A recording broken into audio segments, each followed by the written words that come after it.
In the 1800s, Victorian England was the cultural centre of the world. It's kind of like America is today. And it was a very Christian place, but it also went through the Industrial Revolution.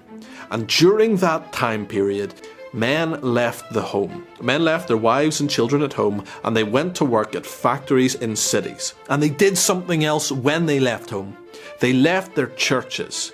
And they didn't start going to other churches in the cities. They simply stopped going. And this led to a decline in male spirituality and morality across Britain. So religion suddenly took on a feminine tone. Women became the leaders of piety in the home. They became the majority of church congregation members. Men started to be warned against their masculine tendencies as a threat to their morality. Male figures in stories were often unconverted until the very end, when a good woman came along and saved them. So basically, feminine tendencies began to be considered a good thing, and masculine tendencies began to be considered a bad thing, because in society at that time, that was how things were playing out. But what has happened since then is that this view of masculinity as negative and femininity as positive has shaped the tone of the church for the past 200 years. Here's the good news though.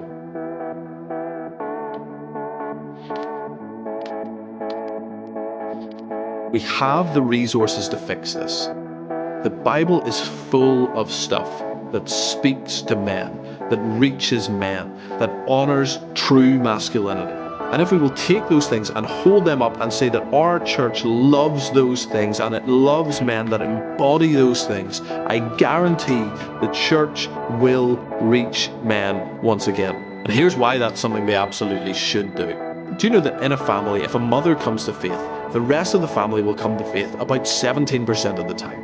Which is incredible. That's a really high success rate. Do you know that if the father in a family comes to faith, the rest of the family will follow 93% of the time. 93%. I said earlier in this video that men and women are different, and I believe that. Men are called to leadership in their families, in their homes, in their churches. And it turns out that when you reach men, you don't just get the men, you get everyone. And this is why churches, you need to get men. And men, you need to get to church.